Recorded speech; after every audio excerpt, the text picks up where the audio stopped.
阎王叫你3更死，你1更就去了，只为给领导留个好印象，结果却被告知阳寿未尽，必须在丰都城内居住50年才可入轮回审判，而且每个月必须要给1两银钱，不然就会被赶到城外当孤魂野鬼。但是你却一点也不慌，只因你嘎的时候将手机也带下来了，于是你就开启了直播，带着阳间的水友们看异域风情，甚至还给粉丝分享各种抓鬼小技巧。兄弟们，遇到鬼怪不要慌，我在地府有人，只要打赏就能帮你解决一切困难，打赏1发火箭，安排鬼差上门服务，打赏1个嘉年华，牛头马面上门保平安，只要打赏到位，甚至连阎王也能上来给你护法。可当你第一次开直播时，呆小妹却认为你是在利用 AI 特效骗兄弟们的礼物打赏，于是她决定拆穿你，利用顶级主播特权在直播间飘屏问道：擎天师能不能直播带我们看看丰都城内到底是什么样的？直播间的水友们见状瞬间就来了兴趣，各种小礼物不断，纷纷要求你带他们一起看看。顿时你满心欢喜，拿着手机来到了茅草屋门口。首先你将画面对准门口挂着的灯笼说道：兄弟们，看到这个灯笼了吗？上面写着我的名字，代表这是我家，别的鬼是不能进入的。画面一转，你将手机对准天空，一轮巨大无比的明月出现在视线中。水友们见状满脸呆滞，我操，好大的月亮，而且白天就出月亮吗？你见状微微一笑道：兄弟们，地府是没有太阳的，这个月亮就相当于阳间的白天，到了晚上月亮会变成红色，那时候在丰都城内就是宵禁的时间，任何鬼都不能出门，否则会被送入18层地狱。水友们闻言更加懵逼了，地府的规矩是真的严啊。好了，接下来就让我带你们去看看真正的丰都城是什么样，保证你们会大吃一惊。然而你的话刚说完，远处就传来一道熟悉的声音：姐姐，就是那混蛋打我。闻言你扭头望去，只见一个丑陋无比的熊孩子正气鼓鼓地指着你，而且在他身后还站着一名穿着红色长裙的女子，光是轮廓看过去，摇曳涤荡的身材曲线令人沉迷。可奇怪的是，你竟然看不清楚那女人的面容，但你知道这熊孩子是找人来报仇的，因为之前他在你家门口撒尿，被你揍了一顿。此时的画面也清晰地呈现在直播间中，水友们见状全都懵逼了，窝巢，啥情况？这小孩子好吓人啊，这就是真实的地府死鬼吗？不是，你们发现没有，为什么我看不清那名女子的脸？观众们很快也都发现了，顿时都诧异不已。而看到这一幕的呆小妹却是相当气愤，可恶，这家伙准备的还挺充分的，我说怎么这么痛快的就敢出门直播呢？原来早就准备了2个托。但是呆小妹也没办法，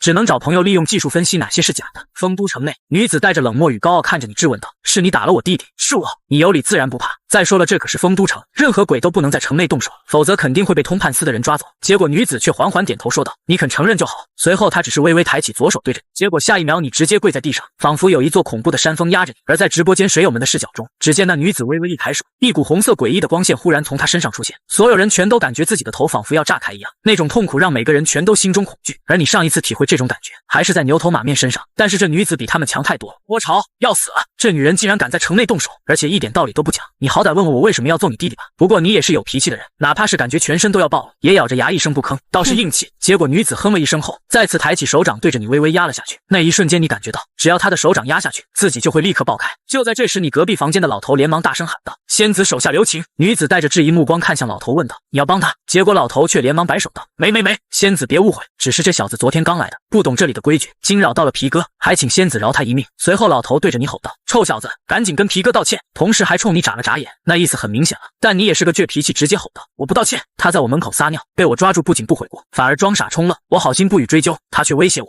随后你强忍疼痛抬起头直视那女子，继续说道：如果因为这样你就要杀我，那悉听尊便。说完这番话，你都做好了等死的准备。可下一秒身上的压力陡然消失，只见那女子将熊孩子拎起来质问道：他说的可是真的？熊孩子有心想说谎，可看到女子犀利的目光后，只能点了点头。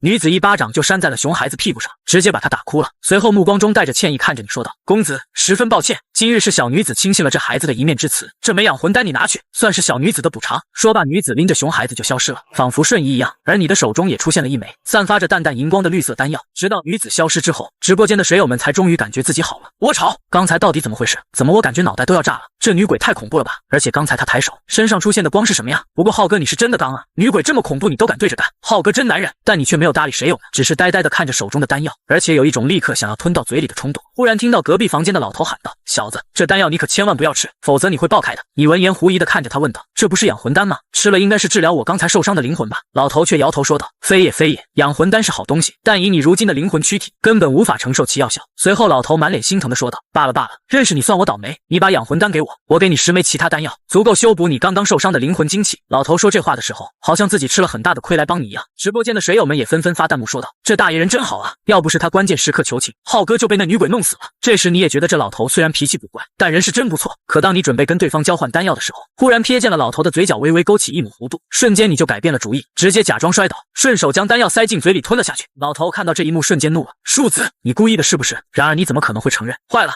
大爷怎么办呢？我不小心把这丹药吞了。突然你感觉身体仿佛被泡在开水中一样，浑身都在冒热气。糟糕，难道自己猜错了？于是你连忙看向老头说道：“大爷，现在该怎么办？”结果老头却冷哼一声，气得吹胡子瞪眼道：“臭小子，自求多福吧。”说完就转身进屋了。直播间的观众们看的是最直观的，坏了，浩哥身上仿佛在着火。我操，浩哥要变成超级赛亚人了！浩哥，你怎么就这么不小心啊？赶紧找条河跳进去消消火吧！浩哥，这明显是身体里的火，得找女鬼去。此时你的身体可谓是大变样，整个人包括头发全都变成了赤红色，身体四周仿佛缭绕着氤氲之气。可没多大功夫，你就觉得暖流消失，随后就感觉身体中充满了各种力量，甚至在你的脑海中还莫名其妙的出现了一种玄而又玄的信息：灵体穿梭、浮空。我就说嘛，作为一个死鬼，我不可能连穿墙和浮空都不会。随后你见自己没事，便继续拿着手机说道：“兄弟们，刚刚只是经历了一个小插曲，接下来我继续带大家去见识下丰都城内的风景。在这里，我奉劝各位兄弟们，死了之后到地府，可千万不要嚣张跋扈，否则惹到什么牛逼的鬼，会死得很难看的。”这本是一番肺腑之言，但直播间的水友闻言却不是那么回事。我操，我怎么感觉浩哥你在咒我死啊？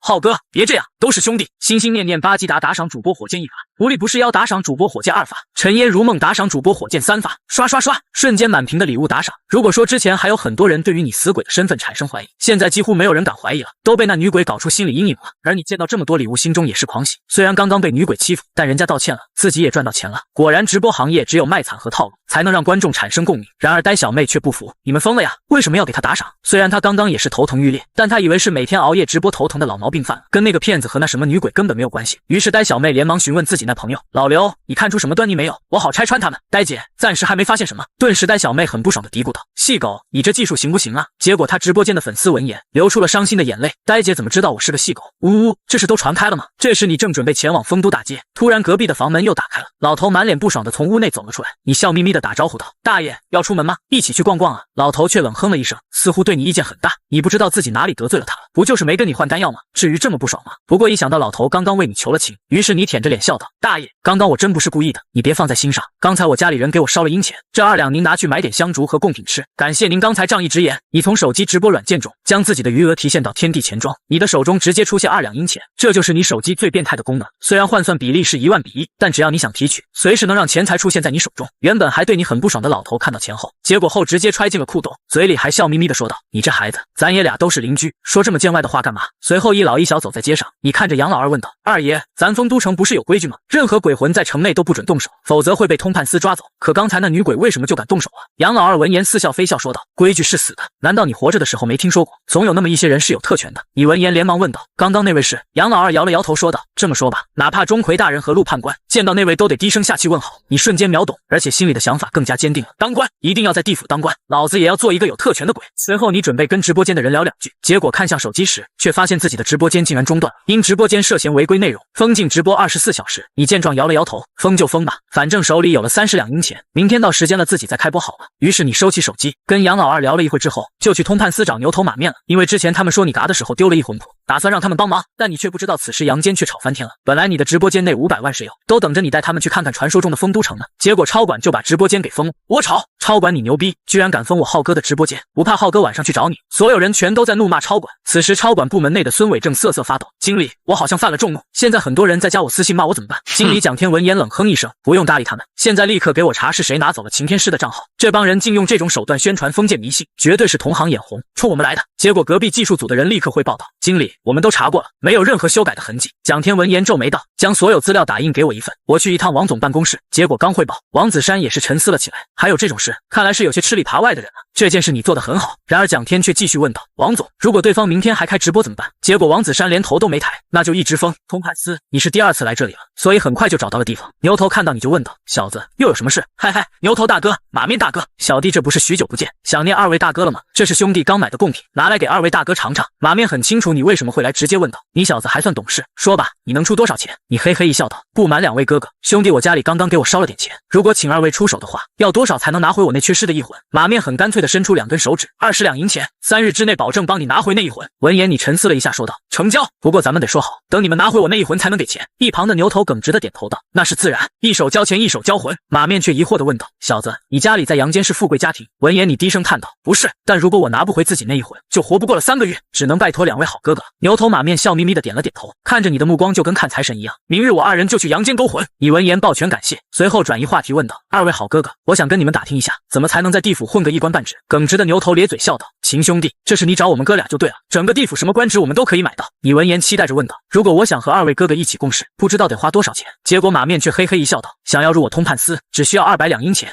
只这个字用得好啊，200两银钱那就是200万，这年头当个鬼差都这么贵吗？牛头见状耐心的解释道：秦兄弟，你别觉得这200两很贵，当初我可是在地府中足足熬了80年才攒够的。顿时我疑惑道：你俩不是牛头和马面吗？不是天生地府诞生的。一旁的马面嗤笑道：我们只是地府千千万万牛头马面中的一员，只要有钱什么都可以买到。闻言你欣喜若狂，看来要好好招待一下粉丝们，搞钱，必须搞钱。随后你双手抱拳跟牛头马面告辞，回到了茅草屋中休息了一夜。翌日直播间封禁时间一到，你就立刻开启了直播。我操，浩哥你又来了！浩哥，我打听到了，封你直播间的超管叫孙伟，晚上你上来找他吧。刚开播你直播间内就有几十万人在，这些人很多都是把号挂在直播间，等着你开播呢。你见状直接笑道：兄弟们好啊，昨天本来想带大家去看看丰都城的，结果直播间被封了，所以就今天带你们去街上逛一逛。就在这时，一条信息飘屏，主播茄子赠送一发超级火箭。顿时你咧嘴一笑道：感谢茄子兄弟的火箭。然而呆小妹见状却急了，连忙发私信问道：死茄子，让你来拆穿他的，你怎么还给他送礼物啊？茄子连忙解释道：呆姐别急，我这叫先礼后兵，给他送个超火，他才敢跟我视频连线啊。呆小妹想了想也有道理，连忙说道：那你就再送几发，到时候我给你报销，今天必须要拆穿这个家伙的真面目。茄子听见有人报销，那还怂个屁啊！主播茄子赠送超级火箭10发，直播间的水友见状纷纷发弹幕说道：茄子你送这么多钱，嫂子知道吗？哈哈，茄子你要做什么？想让浩哥给你找个女鬼吗？此时你也很好奇的问道：茄子兄弟可以了，心意到了就行，你有什么事情吗？茄子闻言直接说明来意：秦兄弟，有一些事情想要请教你，希望你能跟我视频连线。你见他送了那么多礼物也欣然同意了，直接给茄子发去了视频连线申请。视频连接成功，茄子就嬉皮笑脸的开始整活。浩哥，我最近经常做梦，梦里总有一个小女孩子叫我爸爸，我还总是梦到去世的老爹，让我给他烧纸钱，可我每次做完梦，第二天都会给老爹烧很多的纸钱，可他还是总给我托梦说没钱。浩哥，你说这到底是怎么回事啊？虽然茄子是故意问了一大堆问题，想要这个假扮擎天师的 AI 智能逻辑思维出现错误，可茄子说的这个事情也是真实发生的，搞得他最近精神都有些不好。这时你呵呵一笑道：兄弟，我想你的父亲此时应该也在丰都城内，你可能不知道在城内居住是要钱的，如果没有钱就会被赶出丰都城，去城外当孤魂野鬼。至于你说的每次醒来就烧纸钱，其实你烧的那些纸钱，你父亲根本就收不到，因为阳间烧的纸钱，只有得到阴间天地钱庄认可的人，同特殊材料制作的纸钱，才能进入阴间。茄子闻言心中冷笑，说的跟真的一样，人死了在阴间还要花钱，你糊弄鬼呢？于是茄子开始胡扯：浩哥，按理说我父亲都去世好几年了，如果他缺钱的话，应该早就给我托梦才对，可为什么今年才来给我托梦了？你也有些疑惑道：这我就不清楚了，可能你父亲之前在地府认识了什么有钱的鬼。此话一出，直播间的水友们瞬间就乐了，纷纷调侃道：茄子，我觉得你父亲之前是找到不想努力的女鬼了，哈哈，就是以前有女鬼养着他，后来可能那女鬼的家产没了，他就开始找你了，哈哈，你还真别说，茄子这家伙虽然现在肥的一笔，但以前是很帅的。茄子见状非常的尴尬，他可是太了解自己老爹了，一辈子拈花惹草，还真有这个可能性。关键时刻呆小妹直接私信他道：茄子，你想毛线呢？你要被他带偏了。顿时茄子回过了神来，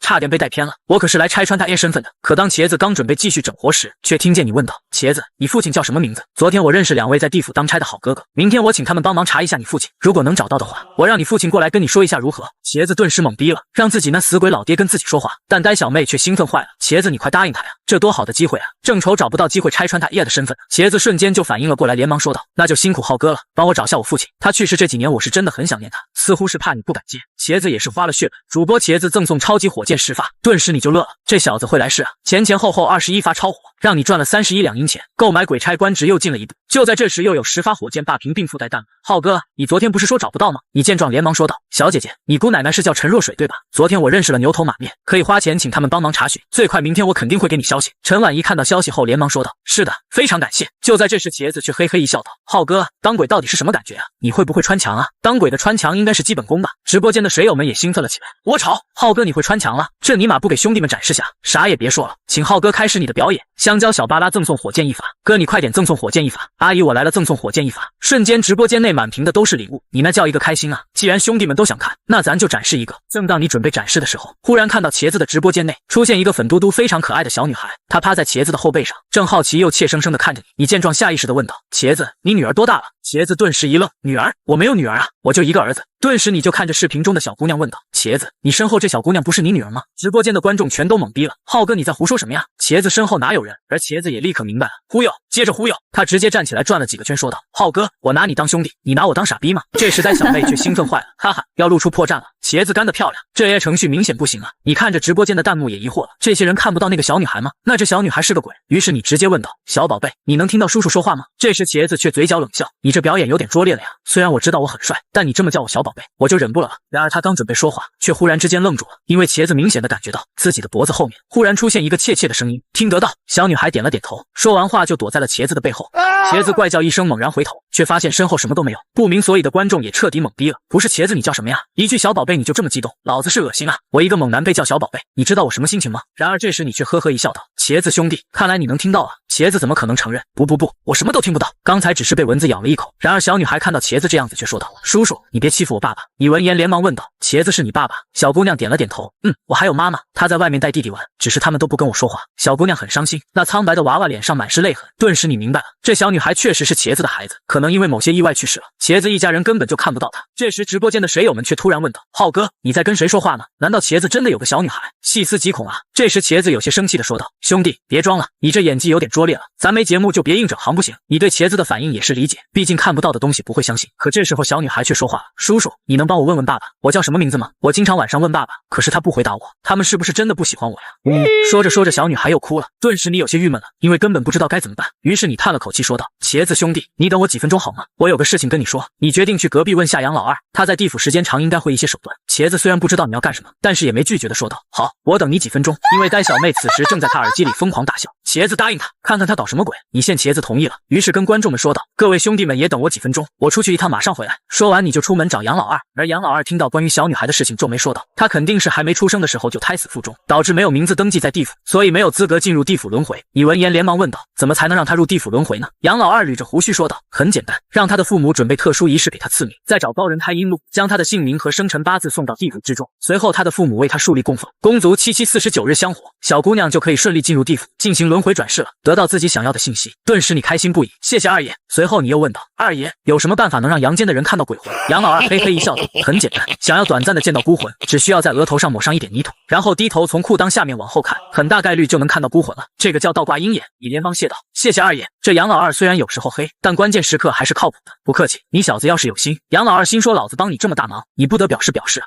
他话还没说完，你早就跑得没影了。庶子不可救也。杨老二骂骂咧咧的回屋了。此时直播间的观众们见你好久没回来，浩哥人呢？这都出去10多分钟了，不会是被昨天那个女鬼给抓走了？别乱说，没准浩哥又认识了一个漂亮女鬼呢。哈哈，所有人都没有离开直播间，都在水弹幕。鬼知道什么时候直播间就被封了。而茄子则是悠哉的吹着口哨，等着你回来。忽然他莫名的颤抖了一下，狐疑的看了眼空调，温度都被自己调成28度，可怎么感觉还是这么冷？他不知道的是，有一个小姑娘正在他的身旁，可怜兮兮的叫着爸爸。就在这时，直播间的观众们纷纷发着弹幕：浩哥，你终于回来了，说好的几分钟，结果你去了15分钟，都够我打10炮了。坦白从宽，浩哥你是不是去找女鬼了？听弟弟一句劝，你都嘎了就别找女鬼了。你见状相当无语，瞎说什么呢？我现在这副死样子，怎么可能去找女鬼啊？你们可能不清楚，女鬼跟女人是不一样的，女人要的是精，女鬼要的是精气。就我这样子去找个女鬼，一晚上就会被对方吸干，直接魂飞魄散了。一说这个话题，观众们就兴奋了。噗，这么惨，我算是看出来了，浩哥你嘎了在阴间也属于体虚的。没错，你看隔壁二爷人家红光满面，一点都不像你这死人样。嗨，可能因为我刚死几天，这都是小事，过2天我就能生龙活虎了。你估计只要把那缺失的一魂拿回来，就能变得跟其他死鬼一样。茄子见你回来了，连忙问道：浩哥，你让我等你，是有什么事吗？他心里也已经很是期待，请开始你的表演，我好配合你，然后拆穿你。结果只见你微微一笑道：茄子兄弟，我刚才去问了一点事，说了你可能不信，不过没关系，你接下来照我说的做，应该就能明白了。茄子咧嘴一笑道：没问题，浩哥你就说吧，让我怎么做？呆小妹也相当兴奋，果然这个猎团队开始搞事了，等我们拆穿你的时候，希望你不要哭啊。而茄子身边的小女孩见你回来了，满脸期待的问道：叔叔，你是回来帮我的吗？你温柔的点头说道：接下来你听叔叔的话好吗？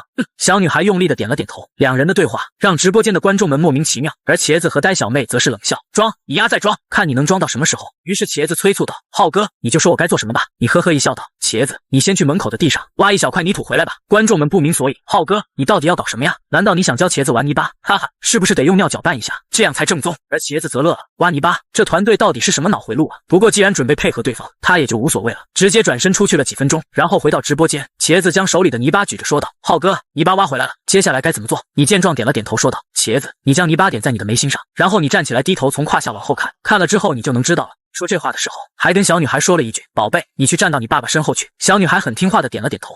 她来到茄子的身后站好，然而茄子却十分的不屑道：“谁友们看好了，虽然我不知道接下来会发生什么，但浩哥都说了，我肯定照做。我估计浩哥是准备让我见某个鬼，但是我先说好啊，一会要是看不到我可就要发飙。事情已经走到了这一步，茄子也准备开始铺垫，揭穿你的真面目。但是很多观众却对你的话深信不疑。我操，这是真的准备让茄子见鬼啊？真的能看到吗？我也要试试，没准真的能看到。而呆小妹却兴奋坏了，茄子你快照做，等下咱们就一起拆穿这人的真面目。茄子点了点头，按照你的方法开始操作，将手中的泥土点在了眉心上，然后弯腰低头，目光从自己胯下看向了身后，同时心里想着一会该怎么揭穿你，才能达到最大的效果，让你不能再骗人。可下一秒，茄子就瞳孔一缩，因为在他弯腰看向身后的一瞬间，爸爸，一个长得粉雕玉琢的小女孩忽然出现在他身后，蹲在那里开心的笑。妈呀！茄子感觉一股凉意从脚底板升起，直达凌霄。他怪叫一声，满脸惊恐的立刻起身往身后看去，可却什么都没看到。与此同时，那些跟随茄子一起照做的水友们，竟在直播间看到了茄子身后的小女孩，吓得连忙站了起来。妈呀，鬼呀！我操，我看到了，真的有个小女孩，吓死我了！我真的见鬼了！超，老子不是早就见过浩哥这个鬼了吗？为什么要害怕一个小女孩呢？你说的对啊，我们天天看浩哥这个鬼直播，现在见到另外一个鬼有什么可怕的？茄子的那一声怪叫把呆小妹吓了一跳，她连忙皱眉问道：“茄子，怎么回事？他。”茄子满脸惊恐，一会转头看身后，一会回头看电脑屏幕，连一句话都说不出来。他没搭理呆小妹，反而是在心里安慰自己：幻觉，一定是幻觉，不可能是真的。茄子觉得是不是自己刚刚低头太猛了，导致血液冲向头顶，产生了一些幻觉。于是他强行镇定下来，然后开始慢慢的小心翼翼的低头，从胯下往后看。结果只见一个小姑娘笑嘻嘻的说：“爸爸，你终于看到我了。”茄子当时就哭了。完了，不是幻觉。他立刻起身，脸色已经吓得苍白如血。直播间那些同样看到小女孩的观众非常理解此刻茄子的感受，而那些没看到的则是急了：“超，你们到底看到啥了？好奇死我了！尼玛，我也去搞点泥巴来！我操，真的有小女孩！妈呀，吓死爹了！”这下子所有人全都看到了，而呆小妹却要疯了。她根本就不知道这些人到底看到了什么，为什么一个个这么疯狂。于是她也出门去挖了一块泥巴回来，然后按照你说的方式，准备看看到底怎么回事。结果她刚低头看向直播间时，却发现画面竟瞬间黑屏了。该主播直播内容违规，直播间封禁24小时。呆小妹那个气啊，老娘好奇心都被勾起来了。结果你把直播间封了，超管，你有毛病啊！你脑子被驴踢了。对不起，因为直播内容违规，您的直播间被封禁24小时。另一边的你也是一脸懵，又给我直播间封了，断人财路犹如杀人父母啊！鲨鱼的超管你过分了，孙伟是吧？看样子我得找你好好聊聊。但现在的你还没有办法去阳间，只能找牛头马面帮忙。结果你刚到通判司门口，牛头还以为你是来催促他们的。小子，不是跟你说了，我们哥俩要明天才去阳间拘魂，到时候顺便拿回你那一魂吗？牛哥，你误会了，我来是想请二位哥哥帮我找几个人。你将事情简单的跟两人说了一下，马面呵呵一笑道：“原来是找人了，这个我们哥俩也没办法，你得去衙门里找杜先生。”李闻言连忙问道：“杜先生不是通判司的2把手吗？他会帮我找人吗？”放心，你去就是了。牛头笑嘻嘻的推了你一把，瞬间你身体一晃，紧接着就出现在了一座大殿上。只见一个中年男子坐在主位上看书，连头都没抬，喝道：“堂下何人？”你硬着头皮抱拳说明来意：“杜先生，在下秦昊，此来想请杜先生帮忙找3个人，一个2两银钱，交钱，自己去阴间户口部查询。”你有点懵逼，这么干脆的吗？不过查一个人就要2两银钱，太贵了。结果杜先生好像能看透你的想法似的，莫要觉得贵，你这2两银钱通判司只拿50钱，其余150钱要给阎罗王大人，明白了吗？懂了。虽然很贵，但你还是老老实实的交了6两银钱。杜平接过钱嗯了一声，自己去查吧，拿着生死簿心中默念查询之人的名字即可。你不知道茄子他老子叫什么，只能通过儿子找老子，心中默念刘培前后。下一刻户口簿上就出现了关于茄子先人的信息，你找到了他父亲刘能，现居住在丰都城朱雀大街9987号。随后你浏览了一下所有信息，顿时心中感叹：茄子，你爹是个人才啊，才死了5年，关于他的个人信息整整记录了10几页，无一例外全都是跟某某女人勾搭，被对方家属送到通判司，然后被鞭罚赔钱。你粗略的算了下，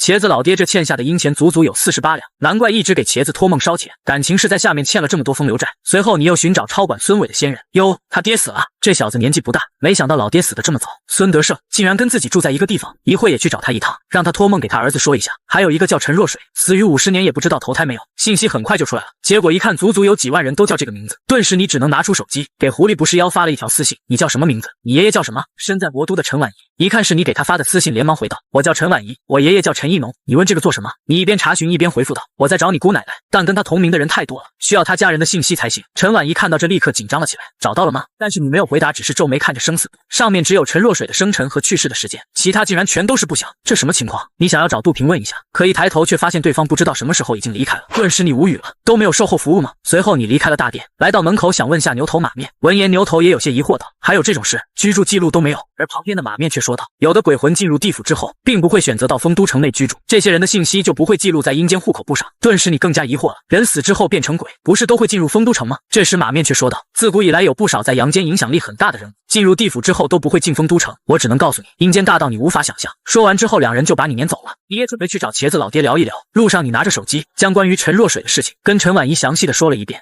陈婉仪收到信息顿时皱眉，她感觉你似乎在胡说八道，但是没有证据，于是她给自己好姐妹柳如烟打了电话，想要征求她的意见。毕竟柳如烟的爷爷似乎对于这方面很懂，而柳如烟得知也不是很清楚。婉仪，你先来我家，一会你当面问我爷爷。好，陈婉仪没有犹豫，直接去了柳如烟家。没多久，姐妹俩见面十分开心。随后陈婉仪拜见了柳如烟的爷爷。柳爷爷，您身体还好吗？哟，是陈家丫头啊。好，你家那老鬼咋样？脾气还是那么臭吗？陈婉仪苦笑道，柳爷爷，我家老爷子还是老样子，一辈子最大的心病就是我那姑奶奶。随后陈婉仪将自己拜托秦昊在阴间帮他找姑奶奶陈若水的事情全都告诉柳秋生。柳爷爷，您觉得他说的是真的吗？柳秋生叹了口气说道，这老家伙看来还是没想开呀。不过那秦昊说的也没错，看来若水妹子当年去世之后并没有进入丰都城内居住。顿时陈婉仪连忙问道，柳爷爷，您知道为什么我姑奶奶不进入丰都城吗？柳秋生摇头叹道，都怪我，当年我出于炫耀跟他说了很多关于地府的事情，不过具体什么原因他没去丰都城我就不知道了。不过就算找到他又如何呢？人死不能复生。但陈婉仪心里却更加坚定了，一定要找到自己姑奶奶，回去就联系秦昊，等他开播就给他打赏。其实一旁的柳如烟也是同样的想法，他也得想跟秦昊联系上，最好达成合作关系，这样对柳家在阴间的生意有好处。朱雀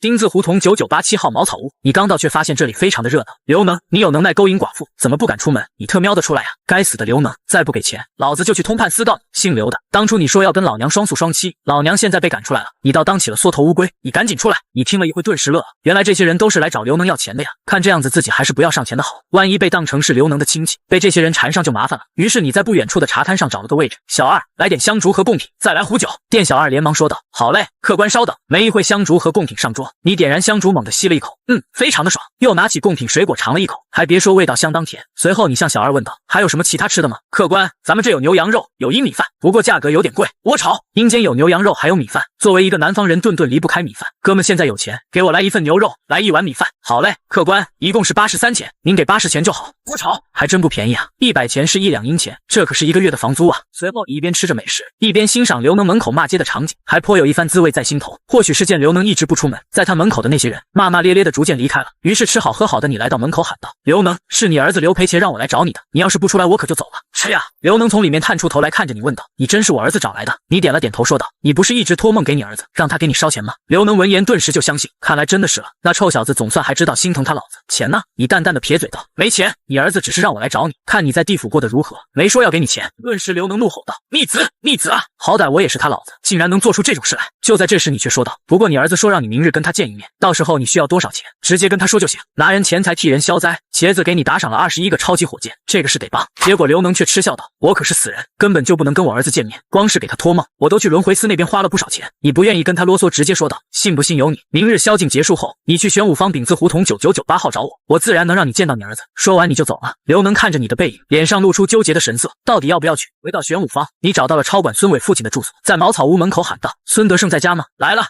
谁呀？里面传来一个爽朗的声音，随后就看到一名面容憨厚的男人打开了门。你见状笑眯眯的说道，大哥，您是孙伟的父亲吧？孙德胜连忙点头道，啊，对，你找我到底啥事？难道我儿子在阳间出事了？你摇了摇头说道，那倒没有，就是最近我在阳间的生意被你儿子无意间破坏了，所以我想请你给你儿子托梦，跟他说一声这事，这1两阴钱算是辛苦费。你将情况大概跟孙德胜说了一下，对方一听你在阳间做生意，立刻就慌了，秦兄弟啊，这里面肯定有误会啊，我儿子是个老实本分的孩子，他绝对不是有意的，我这就去轮回司给他托梦，您可千万不要跟他一般见识。孙德胜不懂什么叫直播，但他知道一件事，那就是你在阳间有生意，至于你给的钱他更不敢烧，但你却淡淡的推了回去说道，钱你拿着，你放心，只要你儿子不继续犯错，我不会找他麻烦的。好，我这就去。孙德胜心里充满感激，同时也感慨你绝对是恐怖的大人物。出手就是1两银钱，这可是他1个月的房租啊。晚上8点，孙伟拖着疲惫的身躯回到自己出租屋。作为一个社畜，孙伟并没有结婚，甚至连个女朋友都没有。平日里与他最亲密的就是左手，因为右手要握鼠标。不知道为什么，孙伟感觉今天特别的困，躺床上一会就睡着了。儿子，梦里孙伟仿佛看到了自己去世的父亲。爸，我好想你啊！父亲的去世一直是孙伟心里最大的痛。儿子别哭，爸今天找你有重要的事情跟你说。孙德胜也很激动，虽然是托梦才见到儿子，但他很满足了。爸，你说。孙伟其实能感觉到自己是在做梦，但很奇怪，他的思维十分清晰。儿子，你知不知道你惹大麻烦了？那个秦昊的直播间你是不是给封了？我跟你说呀，人家都来找我了。儿子，你不知道阴间的事情，不知道人家多恐怖。你明天上班赶紧给他直播间解封，不然你老子我会很倒霉，你也会倒霉的。本来孙伟以为这就是个梦，可当自己父亲说起秦昊直播间的时候，他人都懵逼了。老爸呀，我有点晕，我是不是在做梦啊？儿子，现在是我在给你托梦，等下托梦结束，我们爷俩说的话，你也会记得很清楚。你相信老爸，我不会害你的。时间到了，儿子，你千万要记住我的话，千万别得罪秦昊。孙伟满头大汗的从床上惊醒，他眼神迷糊了一下，随后满脸惊恐，真的记得很清楚。难道这个世界上真的有鬼？难道那擎天师真的是在阴间直播？顿时孙伟没有了任何睡意，打开电脑，开启管理后台，给你发了个私信：浩哥，你刚刚是不是做了什么事情？玄武坊茅草屋内，你看到私信直接回道：你父亲给你托梦了吧？情况他应该都跟你说了吧？这边的孙伟看到你的回复，瞬间就感觉到一股凉意在身体中迸发，他知道，那就说明刚刚父亲说的是真的。